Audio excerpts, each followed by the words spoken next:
Hey everyone, welcome back to Senior Living News with Dale Corpus, the story shaping how we age. I'm Dale Corpus, your Bay Area Senior Transition Strategist, senior-focused real estate expert and reverse mortgage advisor, helping families figure out how to pay for senior care, especially when a home is involved. Each week, I break down the biggest stories shaping how we age, from senior care and caregiving to longevity, age tech, AI, brain health, housing, and the innovations transforming the future of aging. This isn't just about reporting the news, it's about understanding what these stories mean for you, your family, and the future of growing older. This week, we're talking about some fascinating developments.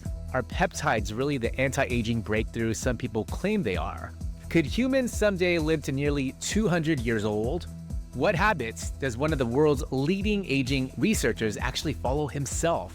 How one young entrepreneur turned her family's Alzheimer's journey into an AI company that's already raised nearly $10 million. Whether aging-in-place technology is really saving families money, and a high-tech brain gym that's changing how some senior living communities think about cognitive wellness. Let's dive in. First up, if you've spent any time on social media lately, you probably heard people talking about peptides. Some wellness clinics promote them as one of the next big breakthroughs in slowing aging, improving recovery, preserving muscle, or boosting overall health. But what does the science actually say? According to the physicians at Cedars-Sinai, peptides certainly have exciting potential, but we're still in the early stages of understanding how they may fit into healthy aging. Researchers are actively studying peptides for everything from tissue repair to metabolism and muscle preservation. Some early findings are encouraging, but many claims circulating online are far ahead of what has actually been proven in clinical research. Here's why I think this matters. More older adults are going to hear about peptides from friends, podcasts, social media, or longevity clinics. Before spending significant money on treatments, it's important to separate promising research from proven medical therapies. The future may indeed be exciting, but today, informed decisions still matter more than marketing claims. Second story, now here's a headline that definitely caught my attention. A new study suggests that under ideal biological conditions, humans might theoretically survive as long as 194 years without developing major diseases. Now, before everyone starts planning their 180th birthday party, that's not actually what the researchers were saying. The study isn't predicting people will suddenly start living to 194. Instead, scientists were exploring what might be biologically possible if we dramatically slowed or prevented many of the diseases associated with aging. And that's an important distinction. Researchers today are increasingly focused on something called health span. Not simply how long we live, but how long we remain healthy, independent, mentally sharp, and physically active. Here's why I think it matters. The goal isn't necessarily adding decades to life. The goal is adding life to our decades. If someone reaches age 90 while remaining independent, active, and engaged, that's an incredible outcome. And that's exactly where much of today's longevity research is focused. Now, speaking of longevity, one scientist who has spent his career studying aging recently shared the habits he personally follows to slow biological aging. Interestingly, none of them were miracle drugs. Instead, they focused on fundamentals, regular exercise, strength training, quality sleep, managing stress, eating nutritious foods, maintaining meaningful social connections, and continually challenging the brain. Sound familiar?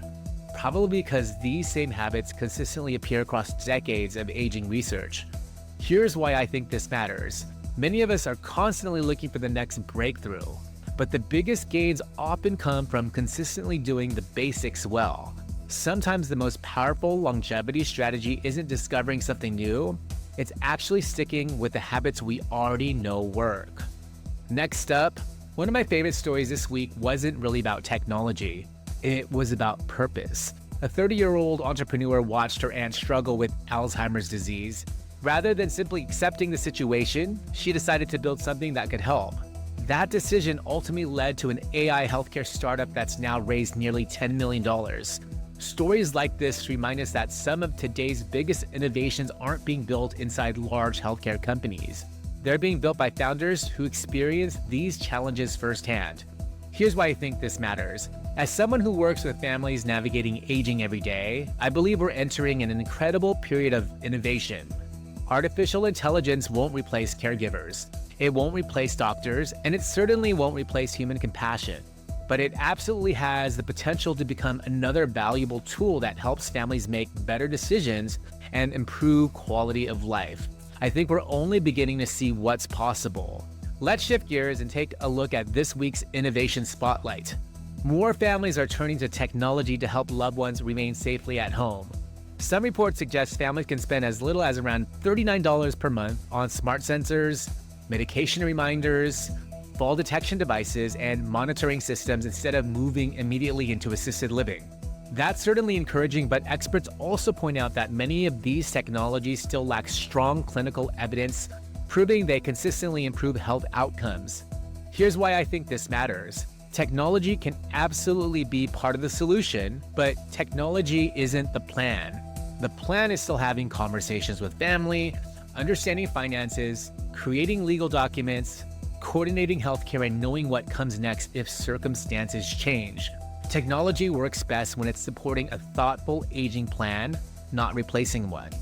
Moving on to the tip of the week. This week's tip is simple. Whenever you hear about a new longevity product, supplement, technology, or treatment, ask 3 questions. What does the research actually say? Who benefits financially if I buy it? And should I discuss this with my physician first? Curiosity is healthy. Blindly following hype usually isn't. And lastly, this week's Future of Aging story takes us to New York City. One assisted living community has introduced what they're calling a high-tech brain gym. Residents participate in interactive exercises designed to stimulate memory, attention, processing speed, and other cognitive functions. Whether programs like these become standard remains to be seen, but I believe this reflects a much bigger trend. Senior living communities are evolving. The future won't simply be about providing housing and care. Increasingly, communities will compete on wellness, brain health, technology, personalized experiences, and helping residents continue living meaningful, engaged lives. That's an exciting direction for the industry. And that wraps up your senior living news for the week of July 27th, 2026. If you found this episode helpful, please subscribe so you don't miss future episodes as we continue exploring the stories shaping how we age. And if you know someone caring for an aging parent, navigating senior living options, or simply interested in the future of aging, I'd really appreciate if you'd share this episode with them. If you're looking for resources to help navigate senior care, aging in place, housing decisions, or how to pay for care when a home is involved, visit simplifyseniortransitions.com/start here. Thanks so much for watching. I'm Dale Corpus, and I'll see you next week for another edition of Senior Living News with Dale Corpus, the story shaping how we age.